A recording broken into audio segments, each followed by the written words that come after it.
नमस्कार, राम राम दोस्तों, आप सभी को दशहरा की शुभकामनाएं। आज की इस वीडियो में मैं आपको दशहरे की पूजा की बहुत ही सरल विधि बताऊंगी। दशहरे के दिन हम सुबह सुबह ही पूजा करते हैं। दशहरे वाले दिन आप सुबह सुबह ही नहा धोकर स्वच्छ वस्त्र पहनकर जिस जगह पर आपने पूजा करनी है उस जगह को आप अच्छी तरह से साफ कर लें। पूजा आप अपने घर के मंदिर में, आंगन में या फिर यहाँ पर आप हमेशा से पूजा करते आ रहे हैं वहाँ पर पूजा कर सकते हैं। तो यहाँ पर देखिए मैंने जल का छींटा देकर अच्छी तरह से इसे साफ कर लिया है और उसके बाद हमने लेने हैं गाय का गोबर। तो उसके छोटे छोटे से थेपलियाँ टिक्कियाँ सी वो बनानी है। तो उसके लिए देखिए ये मैंने एक ना मेरे पास पीवीसी का शीट पड़ी थी, इसी के ऊपर मैं बनाऊंगी। आप चाहें तो गेरुआ मिट्टी से लीप कर उसके ऊपर भी बना सकते हैं या कोई लिफाफा या कोई अखबार नीचे रख के उसके ऊपर भी बना सकते हैं। ये मैं इसलिए रखती हूँ क्योंकि इसको बाद में ना उठाना आसान हो जाता है। ये जो हम गोबर के टिक्कियाँ सा या ऊपर बोल सकते हैं बनाते हैं,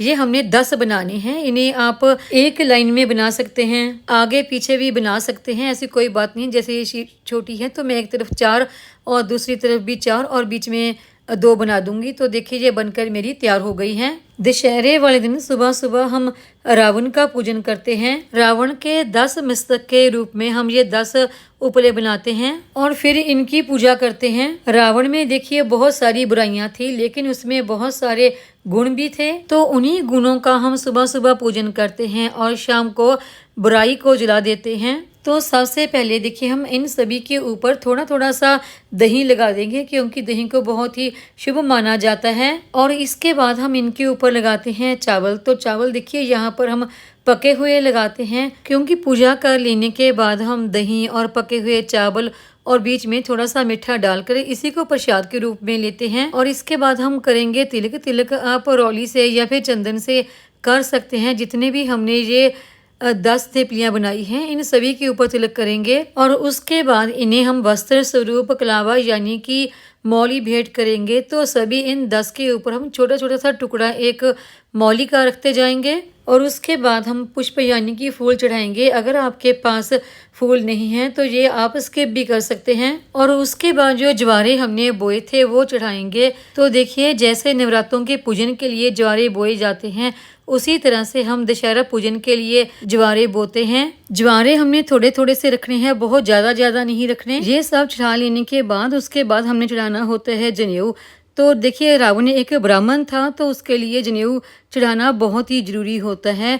जनेऊ आप देखिए इस तरह का सूत आता है वो भी इस्तेमाल कर सकते हैं या फिर अलग अलग से जनेऊ बने हुए मार्केट में आते हैं, आप वो भी ले सकते हैं। ये जो थेपले हमने बनाए हैं रावण के 10 मस्तक थे तो उनका प्रतीक है।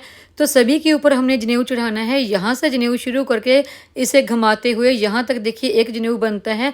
तो इसी तरह से हमने 10 चक्कर जनेऊ के लगा देने हैं अगर आप सूत का बना जनेऊ चढ़ाते हैं। जो दूसरे जनेऊ आते हैं मार्केट में बने हुए वो चढ़ाते हैं। तो सभी के ऊपर एक एक जनेऊ रख दें और उसके बाद पूजा करने के लिए जो हमने दिया जलाना होता है तो वो दिया जलाने से पहले हमने नीचे फूलों का आसन देना होता है। ऐसे ही दिया नहीं जलाना।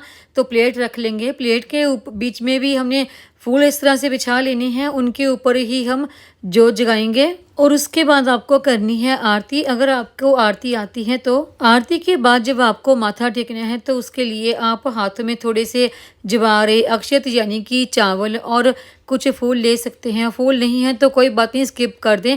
सिर्फ आप जवारे और चावल हाथों में लेके ही माथा टेक सकते हैं। और उसके बाद हाथ जोड़कर पूजा में रही कमियों के लिए क्षमा याचना करेंगे और ज्ञान, सद्बुद्धि और तंदुरुस्ती के लिए प्रार्थना करेंगे। और उसके बाद ये जो जवारे होते हैं ये सभी घर की जो लड़कियां हैं वो अपने भाई के या जितने भी पुरुष घर में हैं सबके कानों पर टांगते हैं और बदले में उनको नेग यानी कुछ पैसे या गिफ्ट वगैरह मिलते हैं। और इसके साथ ही कुछ दक्षिणा हमने पूजा में भी रखनी होती है और वो दक्षिणा बाद में। अब जब किसी को रोटी निकाल कर पहले देते हैं तो उसके साथ ही दक्षिणा भी दे दें। और पूजा कर लेने के बाद आप प्रसाद के रूप में पके हुए चावल, उसमें दही डालकर और कुछ मीठा, चीनी या फिर आप शक्कर वगैरह डालकर घर के सभी सदस्यों को दें। और पूजा कर लेने के बाद आप जोत वाली थाली को थोड़ा सा हिलाकर उसी जगह पे रख दें और ये जो थेपली बनाई है इनको भी थोड़ा सा हिलाकर रख दें। इसका मतलब ये होता है कि किसी भी शुभ कार्य में कोई भी विघ्न ना पड़े।